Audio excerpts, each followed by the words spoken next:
Sister wants to walk down the aisle at my wedding. We use that to our advantage. Here I am, writing this long tale in my honeymoon, but it does feel cathartic to finally type it out, and my husband is more excited about this than the resort drinks, lol anyway. This is a throwaway because I don't have a Reddit account, and my husband, the Reddit fanatic, said he doesn't want this associated with his main. As to why the Reddit guy isn't the one writing this, it's because he said since it's my family, I should be the one with the honor of posting the story, but he is looking over my shoulder to help out. I'm not a lawyer, so I don't know if this works, but I do not give permission for this to be reposted anywhere else. So, I think first it's necessary to give some background to explain how this behavior reached this level and why our responses were as they were. It's a long read, I apologize. So, ever since I could remember, my parents loved my sister more. I don't mean in subtle ways either. If my sister accused me of something, they'd believe it and punish me. If I accused her, they wouldn't believe.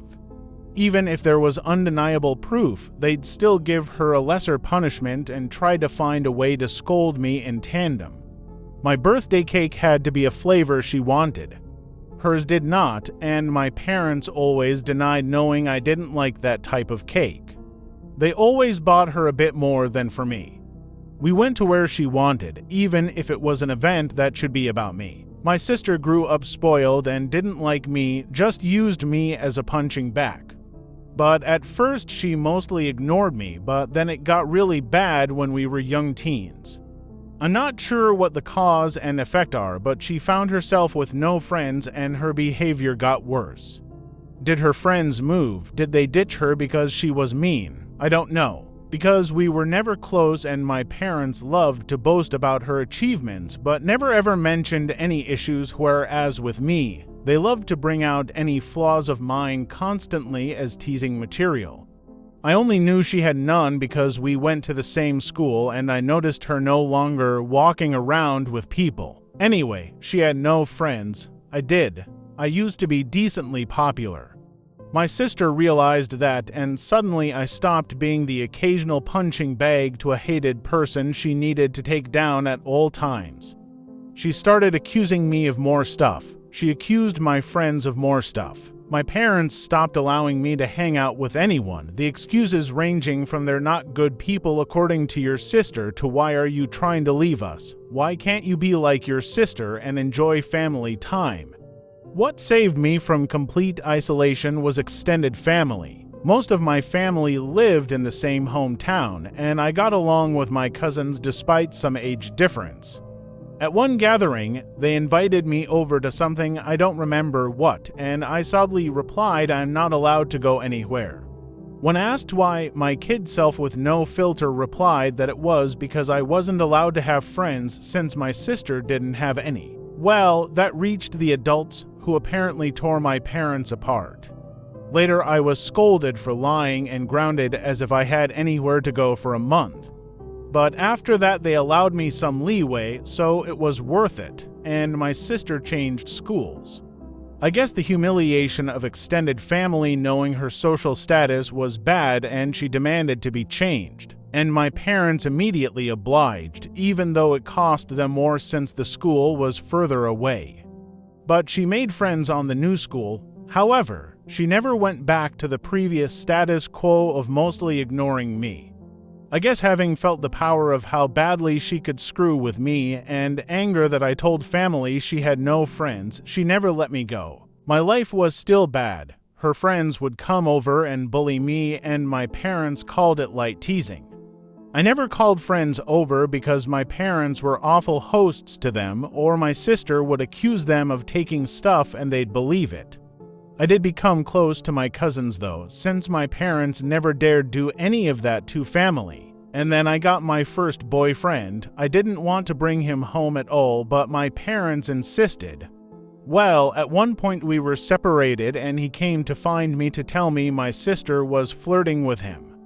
By which he meant she came over with skimpy clothing, batting her eyelashes really badly, and started telling him how bad I was and how good she was. He was irked and ran off to find me. Of course, my sister told my parents a different tale, that my BF had instead tried to flirt with her, but she naturally refused, since how could she do that to me? Guess who my parents believed? Now, my BF wasn't perfect, but I immediately believed him, for a mean reason. But remember that back then I was a teen and suffering from the unfair bad treatment.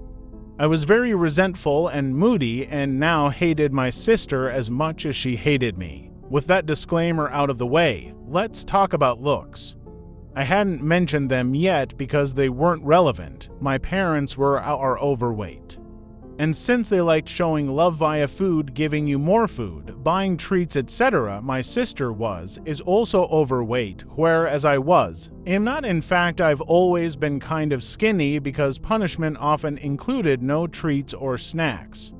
Obviously, weight isn't what matters, personality is. But my sister even then was already rude and spoiled. Even her flirting attempts were bad because she never learned to work for anything, since she could demand and my parents would deliver.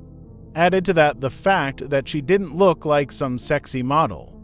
Even my self-conscious teen self didn't believe my BF would try and cheat on me with her. Anyway, my parents prohibited me from dating such a horrible boy. I did try to keep going in secret, but it was hard and the relationship ended. I did get another, but again my sister accused him of flirting with her when he refused her advances. Again my parents believed her. I tried pointing out how this happened again, but they decided that meant I was incapable of making good choices and kept picking bad boy friends. The relationship couldn't handle the Romeo-Juliet situation and fizzled out again. I would eventually get called a slut in high school, as I was fine with making out with boys and such, but refused to have relationships. Thankfully, it never got back to my sister or parents. My sister did bring one boyfriend home during all this time. He was paraded with pride, and my parents spent every second telling me how good he was, and why couldn't I be like my sister and find myself someone like that? Until he stopped showing up, and suddenly he was conniving bastard that tricked my sister. Oh well. And the unequal treatment continued at this time. She had more spending money, her curfews were much better than mine, she was free to go anywhere at any time while I couldn't.